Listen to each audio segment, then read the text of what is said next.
Hello, and welcome to the first episode of the Dr. 50-something podcast. I'm your host, Dr. Norris, and this is episode 1. I'm so grateful if you are listening to my first podcast, and if you are listening, you must be in my inner circle because honestly, no one knows I'm doing this.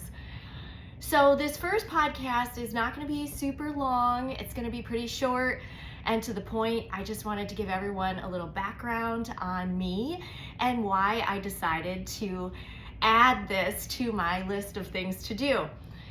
So I am a Midwest farmer's daughter. I am a family physician. I'm the founder and CEO of an aesthetics practice, and most recently the mastermind behind a concierge preventative medicine practice that I've created within my aesthetics practice. I'm a mother, a daughter, and a wife, and a woman who has struggled in silence with perimenopausal symptoms and undiagnosed PCOS, but more on that later. So as you will learn, I am also a multitasker and a type A personality. I love listening to podcasts to better myself and my business while simultaneously doing everything else, like doing household chores or carrying out mundane tasks like putting on makeup or ordering groceries online. I like to make good use of my time. So I'm assuming you are that type of person as well, since you're listening. I turned 50 last year, and I decided to make some changes in my life to feel better and just to try to be as healthy as I can be. I decided to put my health first and myself first. Crazy, right? Do something for myself, self-care, self-improvement, ahead of my family, ahead of my business, not my normal. So with starting to face 50, my goal at 49 was really just to get healthier, and I changed up my diet, my exercise, and of course I started a little Semaglutide. I lost 40 pounds of body weight, and truly about a third of that body weight loss was muscle. I was now skinnier and weaker, and I looked older.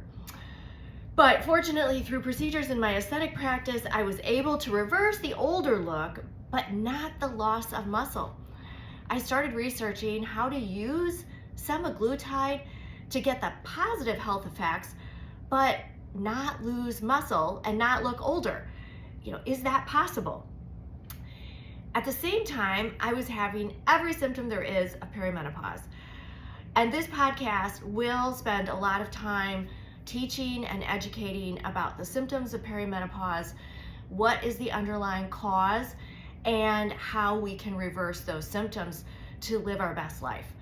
So some of the symptoms I had were fatigue all the time, brain fog, I thought I was developing dementia, terrible sleep, night sweats, zero passion for intimacy, bloating, anxiety, and overall just feeling terrible about myself, despite the fact that I had lost a significant amount of weight, and despite the fact that I have access to every non-surgical cosmetic procedure there is in my office, I still just didn't feel good. So I came to the realization that my aesthetic medicine practice was truly missing something.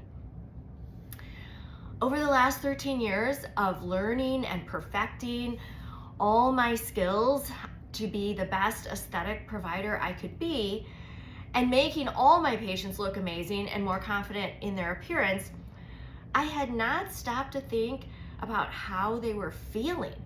How was their physical health? I'd only been focused on looks. So once again, using myself as the guinea pig, I set out on a mission to figure out that feeling good and how to treat my perimenopausal symptoms once I figured out that's what they were. I was on a search for why I was having such difficulty restoring my muscle mass despite weight training and a very high protein focused diet. So where did my research lead me? It led me straight to hormones. I am a retired family physician, but I still keep up my board certification and do all the testing and continuing education for family medicine. I spent 16 years of my life in a wonderful family practice environment, caring for all ages. And as a female GP, I remember many women complaining to me about perimenopausal or menopausal symptoms. And I said things like, hormone replacement is dangerous.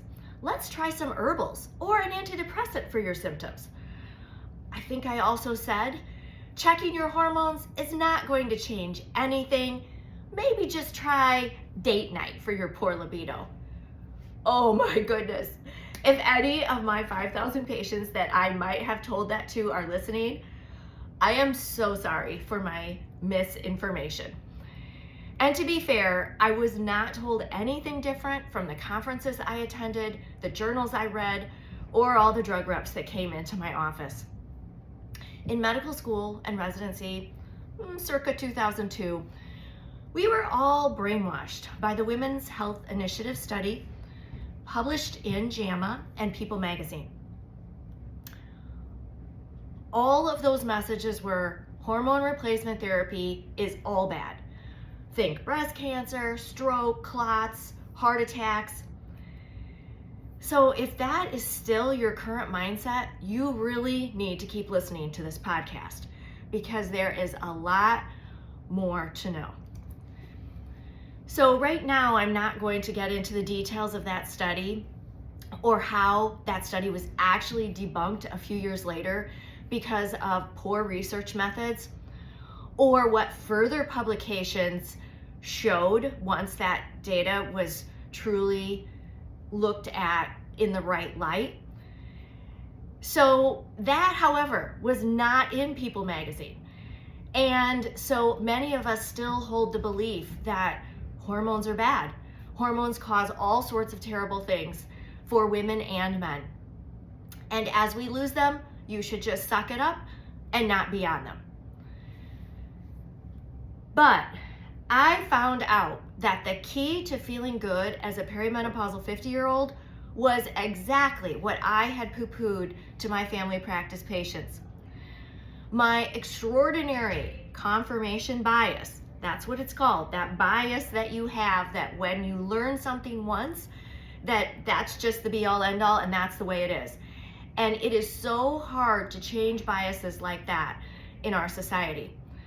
But my confirmation bias was very, very strong, developed over my career in medicine, and it was the only thing between me and feeling like I was 20 again. It is said that you must always be willing to truly consider evidence that contradicts your beliefs and admit the possibility that you may be wrong. Intelligence isn't knowing everything. It's the ability to challenge everything that you know. And that's exactly what I did. So despite being an extremely busy woman and CEO of the company that I run and seeing patients every day as an experienced injector and laser medicine physician, I decided to go get 80 hours of education on bioidentical hormone optimization. I did that through the Academy of Preventative and Integrative Medicine this past year, and I was educated by Dr. Neil Rouzier, who has been educating physicians his entire career to try to change that confirmation bias about hormone replacement as we age, and how it's actually not just about treating symptoms, it's truly about turning that path around that we all start when we lose hormones and head down that path of aging where we become just, unfortunately, just set on a path to have chronic disease.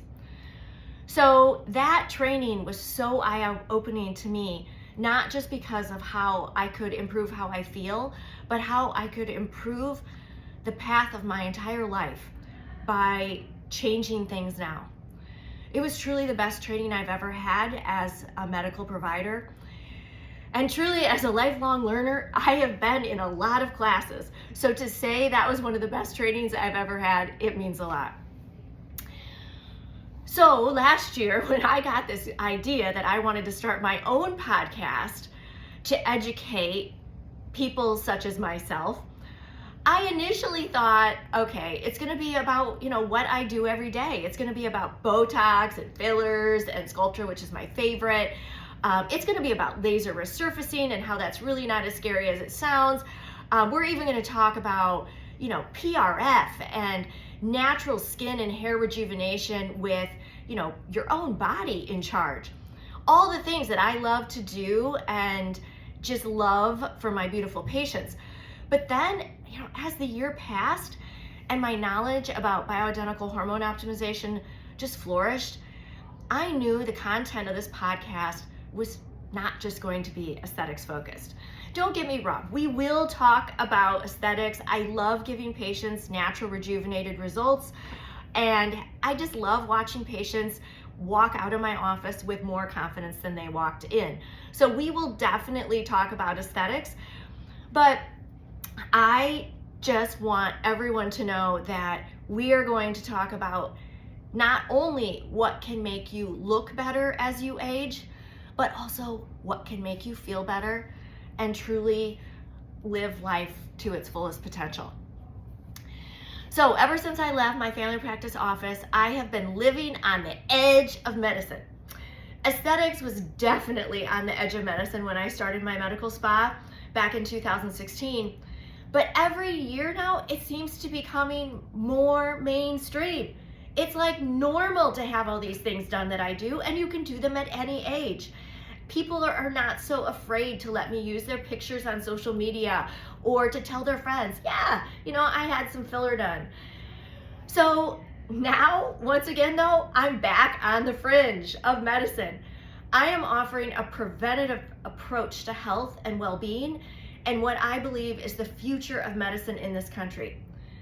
This practice of medicine is so controversial though because it's not focused on illness. In my spare time this year, I have started a concierge preventative medicine practice that houses 3 different programs. The first I lovingly call Get Fit. This is a 12-week program with all the tools that I used to lose fat, gain muscle, and get healthier at 50, which really, if anyone has ever tried that, is one of the hardest things you'll ever do. Get Fit includes weekly coaching visits, microdosing of GLP-1s, which I've gotten really good at, and close monitoring of your body composition. The second program that we are just recently rolling out is called Get Fabulous. Yes, of course, Get Fabulous. Not just get good, not just get great, Get Fabulous. This program is for women with or without perimenopausal symptoms who want to optimize their health and reduce their risk of chronic disease and cancer as they age. And lastly, our third program we're rolling out is called Get Firm. Men go through a form of menopause too. It's called andropause. And it starts when men start producing inadequate testosterone and start that steady decline towards loss of muscle mass themselves, not able to work out like they used to, sexual dysfunction, depression, fatigue. And sadly, due to hormone disruptors in our environment, which is actually going to be probably several podcasts during my time getting to educate you, men and women are having symptoms of hormone deficiency at younger and younger ages due to hormone disruptors in our environment. So truly, this podcast is not just for people in the middle of their life like me.